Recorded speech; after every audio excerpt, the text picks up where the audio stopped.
Et sinon, on revient sur l'Odyssée d'ébène. L'Odyssée d'ébène, c'est un recueil aussi de poèmes.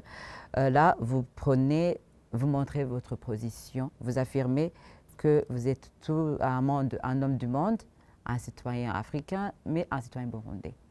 Pourquoi? Mais pour revenir sur le recueil de poèmes que nous venons de présenter, les portraits de la société, version quintessentielle, j'ai gardé l'essentiel d'un recueil original, d'un recueil poétique original qui a été publié à Paris en 2008. Oui, on va leur montrer. En 2008, c'est un recueil qui est composé de 236 poèmes, tandis que les portraits de la société quintessentielle est composé de 70 poèmes seulement. Oui, oui, effectivement. Je n'ai gardé que l'essentiel. Voilà. Et donc, je posais la question de savoir pourquoi vous avez écrit aussi un autre recueil, Odyssée d'ébène, composé de 24 poèmes, là où vous montrez votre position, que vous êtes un homme du monde, un citoyen africain, mais également un citoyen burundais. Ok, merci. Pourquoi n'avoir pas mélangé ces poèmes avec ceux que nous venons d'écouter dans les portraits de la société? Si je reviens sur les portraits de la société, je me suis singularisé au niveau des rimes. Au niveau des rimes, la répétition des sons. Et pour celui-ci, pour l'Odyssée d'ébène? L'Odyssée d'ébène est composé de 24 poèmes, comme vous venez de le dire. Parmi ces poèmes, 3 sont des calligrammes. Des calligrammes, comme je vous l'ai dit, ce sont des poèmes dont la disposition typographique évoque ou forme un dessin. Dans ce poème, il y a 3 poèmes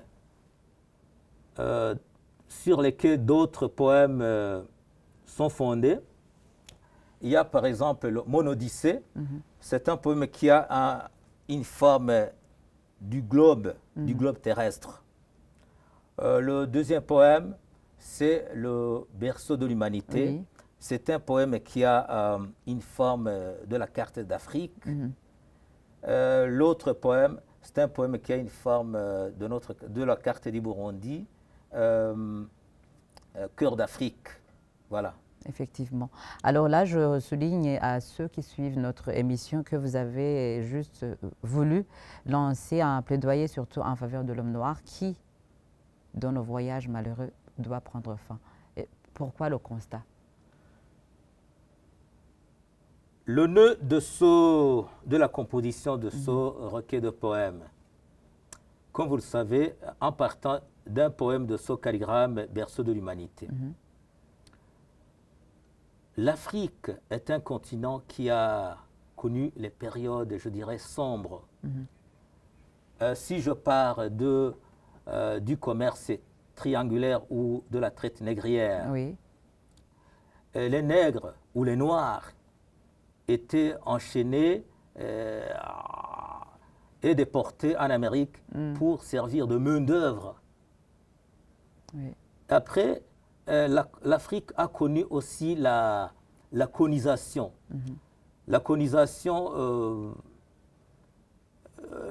elle aussi, n'était pas bonne, car, comme vous le savez, ici au Burundi, nos ancêtres connaissent ce qu'on appelle la chicotte. Oui. Oui, la chicotte. Pendant la colonisation. Oui. Également, la colonisation, c'est un système qui touchait trois volets. Volet culturel et volet économique. Voilà. Voilà. Alors, ici, chez nous, avec ce recueil, si on était pendant cette période, mais nous sommes déjà indépendants, et cela servait en guise de quoi? De solution pour lutter contre la colonisation, bien pour se montrer capable que les Burundais doivent être responsables de leur pays. Il est vrai, c'est en 1962 que le Burundi et acquis son indépendance. Oui, a acquis son indépendance. Mais cela ne veut pas dire que les séquelles de la colonisation ne persistent pas. Non seulement au Burundi, même dans d'autres pays africains. Ah oui? Notamment lesquels? Est-ce que ça a changé de forme ou bien ça garde toujours les trois volets? Exactement que oui. La colonisation, c'est pourquoi on parle du néocolonialisme. Voilà. Et vous avez évoqué que vos poèmes ici dans ce recueil peuvent être chanter ou servir de décoration dans les maisons. Est-ce que si l'on vous rend visite chez vous, il y a certains de ces poèmes qui sont au salon ou bien il y a quelques gens qui ont fait quelques commandes pour décorer leur maison? Ah, pour le cas des calligrammes, oui, pour les cas des calligrammes, ce sont des poèmes qui sont normalement, comme vous le savez, les poèmes sont non seulement agréables à écouter, mais également agréable à voir. Pour les cas des calligrammes, un poème qui a une forme du continent africain, c'est un poème qui est agréable à voir, mais qui, au-delà de cette forme, véhicule un message. Voilà. Et vous évoquez également que chez moi, comme peut... vous venez de le dire, si vous arrivez chez moi, il y a des poèmes qui sont au salon, qui sont, oui, on peut les trouver. Pour montrer aux visiteurs qu'il y a au moins une autre forme de faire valoir votre recueil. Ouais. Également, est-ce que ça peut servir pour les sites touristiques, pour bien montrer nos sites touristiques, comme vous l'avez déjà évoqué ici? Comment mieux les entretenir pour attirer le tourisme? Imaginez-vous, un poème qui a une forme du Burundi. C'est un poème qui est agréable à voir. Et ce poème qui nous parle de la beauté, de la splendeur de notre pays, c'est un poème qui est non seulement qui est agréable à voir, mais également qui est... parce que moi, en composant mes poèmes, je procède par les allitérations et les assonances. Oui, la répétition des consonnes et des voyelles. Voilà. Pouvez-vous nous déclamer au moins le portrait d'un écrivain, en guise de montrer votre capacité d'être un poète? Ouais. Les portraits d'un écrivain. C'est le poème numéro 24 que l'on trouve à la page 32. 32. Comme ça, les gens, les téléspectateurs entendront même votre voix quand vous déclamez. Ok, merci. 32. Votre voix naturelle sans toutefois passer au studio. 32. Page 32. Ok, merci. Le portrait d'un écrivain. Le voici assis sur une chaise, la table devant lui. Il médite le stylo noir dans sa main, observant les papiers blancs, ses yeux dissimulés sous ses lunettes. Il sort regardant le jardin et contemple le ciel bleu. Il se recueille un peu. À peine est-il retourné dans sa place initiale, qui commence à dépeindre son jardin vu, à décrire son firmament, à relater les événements vécus, et retracer les faits palpables. Le voici assis sur une chaise, se grattant les cheveux, se frottant le front. Il ajuste bien ses fumées.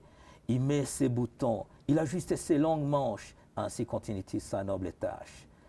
Encore une fois, il va à l'extérieur, assistant au scénario magnifique. La course des nuages lui plaît. La vibration des eaux le met à l'aise. Les rayons solaires lui sourient, se distrayant un peu. Il écrit une missive à sa famille chérie, lui annonça les poèmes qu'il compte lui dédier. Tout au plus, fait-il état de sa santé de fer, de sa nouvelle situation et de son œuvre grandiose. Regagna son salon, il apprécie le lézard qui monte vers le plafond. Il apprécie la mouche qui affecte de se laver les mains, comme si elle s'apprête à manger. Il voit le nid d'une hirondelle qui s'en arridit à vivre dans une villa. Tous ces spectacles stimulent l'écrivain de continuer à peindre son paysage. Voilà. Voilà, merci de nous déclamer le portrait d'un écrivain. La poésie repose sur trois variables, si je puis dire. La poésie ne peut pas se lire comme un simple texte. Oh non, bien sûr, oui, bien vous sûr. savez, c'est pourquoi la déclamation a une autre... voilà. Voilà. Ici, ça relate une vie de toute personne. Oui. Vous vous apprêtez le matin pour aller au travail, mais vous rentrez à la maison, n'est-ce pas? Oui. Merci beaucoup.